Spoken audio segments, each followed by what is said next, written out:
አምራን እስከዛሬ ድረስ ስትኩራራበት የነበረውና ከአረገዘችው ልጇ ይልቅ ገንዘብ አገኝበታለሁ ብላ ስትመኘው የነበረው ጽንሷ ወርዷል።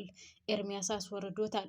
ከአቶ ለይኩን ቤት ገብቼ ገንዘብ አገኝበታለሁ፣ እዛ ቤት ገብቼ ገንዘብ እንደፈለግኩ መዝብሬ እወጣለሁ፣ ናው ምን አግብቼ እስከምፈልገው ድረስ ተቀምጬ ከዛ ተፋትቼ እኩል ገንዘብ ተካፍዬ እወጣለሁ ብላ ያሰበችው ሳይሳካላት ቀርቷል። እውነትም የበጎ ያልሆነ ነገር እና ከፈጣሪ ፍቃድ ውጭ የሆነ ነገር እንደዛም ብሎ ደግሞ ከልጇ ይልቅ ገንዘብ ያመለከችበት በሆዷ ውስጥ ያለ ጽንስ ወርዷል።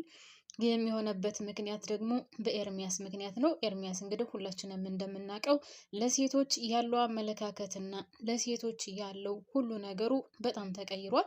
አንድ ሴት ልጅ ብቻ ስለጎዳችው ሁሉም ሴቶች እንደሷ አረመኔ፣ ክፉ፣ ጨካኝ፣ ገንዘብ ወዳድ አድርጎ ነው እየተመለከተ ያለው።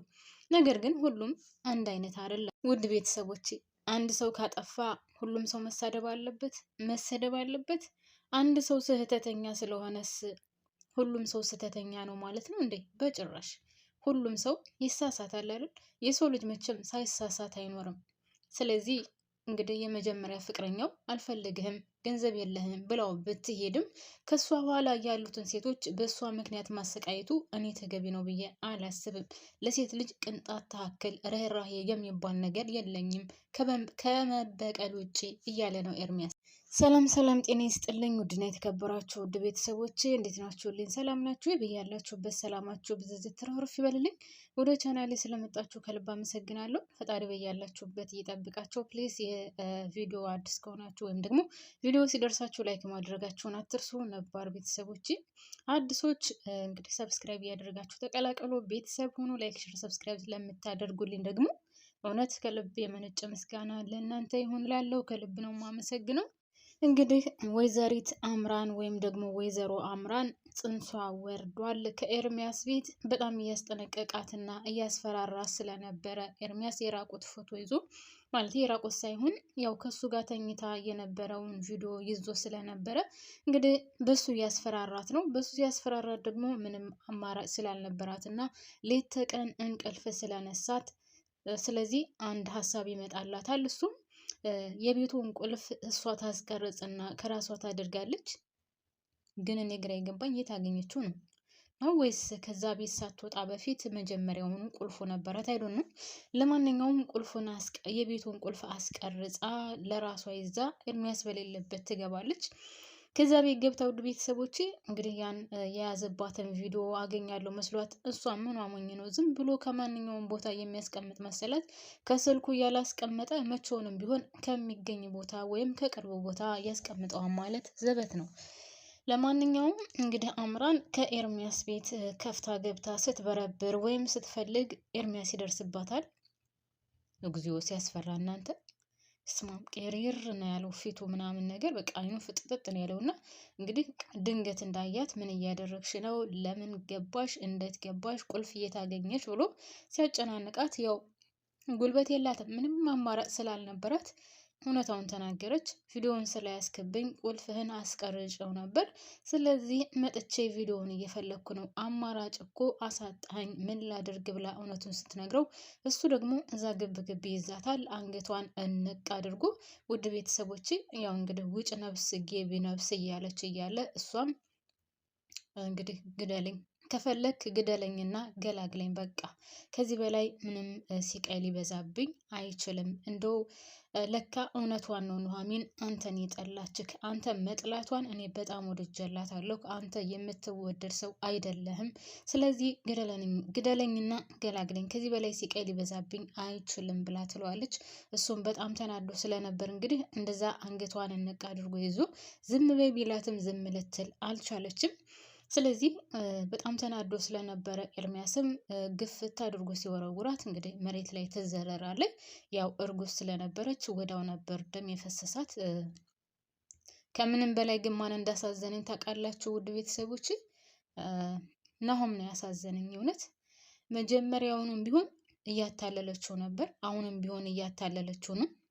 በተረገዘው ልጅም እንግዲህ ከእናትና ከአባቱ ጋር ውድ ቤተሰቦች በጣም ብዙ ዋጋ ከፍሏል። ብዙ ነገር ሰምቷል። ብዙ ነገር ተለማምጧል። እናቱንም ሆነ አባቱን እስካሁን ድረስ እናትየውም አልፈቀደችም። ነገር ግን አባትየውም ቢሆን በጣም ብዙ ዋጋ አስከፍሎታል ናሆምን። ስለዚህ በስንት መከራ ነው አሁን እሺ ተብሎ ሽማግሌ ወደ እሷ ሊላክ የተፈቀደው። እሷ ግን ኤርሚያስ ሊላቀቃት አልቻለም። ኤርሚያስ በቀላሉ የሚፋታት አይደለም ውድ ቤተሰቦች በጭራሽ። ምክንያቱም እሷ አልፎላት እሷ ጥሩ ህይወት እየኖረች እሱ እንደዚህ ምስቅልቅል ብሎ ህይወቱ መኖር አይፈልግም። አንደኛ ደረጃ ኑሐሚን በጭራሽ አይኑን እንድታየው አትፈልግም። ሁለተኛ ደረጃ አምራን ከሱ ሂዳ ከናሆም ጋር ያላት ግንኙነት እንግዲህ ወደ ትዳር ሊቀየር አስቧል። ስለዚህ ይህን ነገር ደግሞ እሱ አይፈልግም። አግብተሹ ትንሽ ጊዜ ከቆየሽ በኋላ ተፋተሽ ገንዘቡን ይዘሽ ስትወጪ ለእኔ እኩል ታካፍይኛለሽ እያለ ነው እንግዲህ ሲያስገድዳት የነበረው። በፊትም እንደዛ ነው ተስማምተው የነበረው። ገና መጀመሪያ ሲተዋወቁ ናሆምን እንድትቀርበው ከቀረበችው በኋላ እንግዲህ ያው እንደ ፍቅረኛ ሆና ትቀርባለች። ከዛ ጮኛው ከዛ ያገባታል። አግብቷት ገንዘቡን ተካፍላ እንግዲህ ያው ከተጋቡ በኋላ ከትንሽ ጊዜ ቆይታ በኋላ ትፈታዋለች። ስትፈታው ያው ገንዘብ ይዛ ትወጣለች። ገንዘብ ይዛ ስትወጣ ለኤርሚያስ እንድታካፍለው ተባብለው ነው እንግዲህ ይህን ነገር ሀ ብለው ሲጀምሩ። ከናሆም ምንም አይነት ፍቅር አልነበራትም አምራን። ግን ያው እየለመደች ውስጥ መጣ ምናምን ያም ሆነ አሁንም ቢሆን በነገራችን ላይ ለናሆም ምንም አይነት ፍቅር የላትም። ግን ኑሐሚን በዙሪያው ስላለች እና አቶ ለይኩን ኑሐሚንን እንዳገባ ሲጋፋፋ ስለነበረ በጣም ስለምትቀና አሁን ለናሆም ያላት ቀረቤታ በጣም እየገፋ እሱ ብቻም ሳይሆን ደግሞ እንግዲህ ኤርሚያስን በጣም ተወዶ ነበር፣ ታፈቅረው ነበር። ስለዚህ እሱ ደግሞ ከኑሐሚን ጋር ግንኙነት ስለነበረው ኑሐሚንን ስለሚወዳት ስለሚያፈቅራት በዛ ተናዳ ነው ወደ ናሆም ግልብጥ ብላ መታ እኔ እወዳለሁ አፈቅራለሁ ብላ እንደገና ሌላ የሆነችው ማለት ነው። ናሆም ግን ውድ ቤተሰቦች ከመጀመሪያ ጀምሮ ይወዳታል፣ ያፈቅራታል። ምንም አልተለወጠም። እንግዲህ በሱ ላይ እንኳን ኤርሚያስን ይዛ ከኤርሚያስ ጋር ብዙ ግንኙነት እንዳላት እያወቀ እሱ ብቻ አይደለም ኤርሚያስ እሷንም ማለት አምራንንም ኑሐሚንንም በአንድ ወቅት እያጫወተ እንደነበረ ናሆም ጠንቅቆ ያውቃል። ይህም ሁሉ ትቶ ነው እንግዲህ ከእሷ ጋር አብሮ ለመኖር የወደፊት የትዳር አጋሩ የልጆቹ እናት አድርጎ መርጦ እንግዲህ ሊያገባት የነበረው። ነገር ግን ነገርዮ የሚሳካ አይመስለኝም። እንግዲህ ልጁ ከወረደ ከአሁን በኋላ ያላቸው ግንኙነት ተስፋ የሚያስቆርጥ ነው የሚሆነው። እንደውም እንግዲህ ውድ ቤተሰቦቼ ኑሐሚን እዛ እየሰራች ነው ያለችው። ስለዚህ ከኑሐሚን ጋር ያለው ቀረቤታ ከአሁን በኋላ የሚቀጥል ይመስለኛል። ግን በጣም የሚያሳዝነው ነገር ደግሞ ዳግም ወዷታል ኑሐሚን። ከማን እንደምትሆን አላውቅም። ኑሐሚን አሁን በሶስት ወንዶች መካከል ውስጥ ያለች የሆነች አንዲት ቢራቢሮ ናት ማለት ነው ውድ ቤተሰቦች። ለምን ካላችሁኝ ዳግምም ይወዳታል፣ በጣም ወዷታል። ናሆምም ያው አፍ አውጥቶ አልወዳትም አላለም እንጂ እውነት ለመናገር በተለይ ከኑሐሚን ማለት ነው ከአምራን ጋር ባይታረቅ በፊት እንደተጣሉት ባይታረቁ ኑሮ አሁን ኑሐሚንን ማግባት ይፈልግ ነበር። ወይም ደግሞ ለኑሐሚን አንደኛ ሽማግሌ የሚልከው እሱ ነበር። ነገር ግን በድጋሚ ያው ከአምራን ጋር ተታርቀዋል።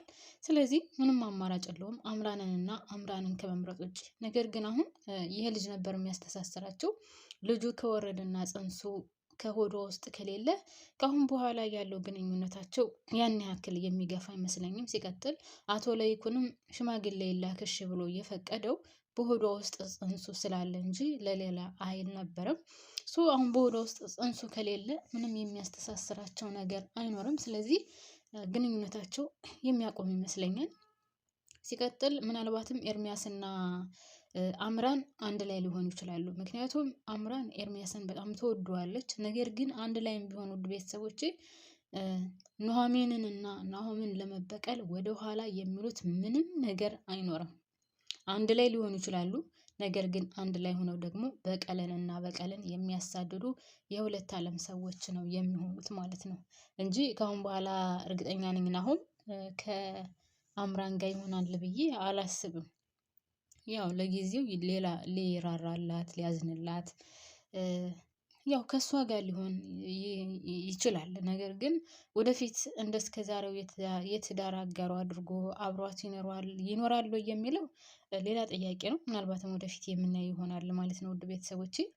ነገር ግን እዚህ ላይ ትልቅ ችግር የተፈጠረው አሁን ናሆም ዳግምን እና የዳግምን አባት ከዛ ቤት እንዲወጡ ይፈልጋል። ከዛ ቤት እንዲቀመጡ አይፈልግም በጭራሽ። ስለዚህ ከዛ ቤት እንዲወጡ ነው የሚፈልገው። አባቱንም ስነ ስርዓት የሚባል ነገር አያውቅም እንዴ? ማለቴ የዳግምን አባት ስነ ስርዓት የሚባል ነገር አያውቅም እንዴ? እንዴት ቤት ውስጥ ሲጋራ ያጨሳል? ምግብ ላይስ እንዴት እንደዚህ ይሆናል? እያለ እንደውም ናሆም ራሱ ነው ማለቴ ዳግም ራሱ አባቱን ለምን ይዤህ መጣሁ? ምነው ባላመጣሁህ ኖሮ ለምንድን ነው እንደዚህ አይነት እንቅስቃሴ የምታደርገው? እማዬም ብትሆን እኮ አሁን ባለትዳር ናት፣ የተከበረ ቤት ነው ያለ ነው። ስለዚህ ለምን እንደዚህ ታደርጋለህ? ለምን አመጣሁት ብዬ እንድጸጸት አታድርገኝ እባክህን ተው እያለው ነበር።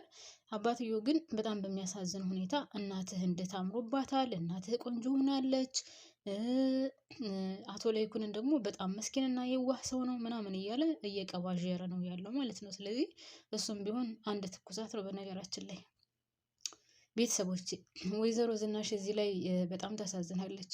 እስከ ዛሬ ድረስ በኑሐሚን እና በአቶ ተሰማ ላይ ስታደርገው የነበረው ትኩሳት አሁን ወደ ራሷ 10 እጥፍ ሆኖ ተገልብጦ መግቢያ መውጫ ቀዳዳ ግራ ገብቷት እሳት ውስጥ የተጣደ ታውቃላችሁ፣ ድፎ ዳቦ በላይም በታችም እሳት የሚነድበት ወይዘሮ ዝናሽ አሁን በአሁኑ ሰዓት እንደዛ ናት።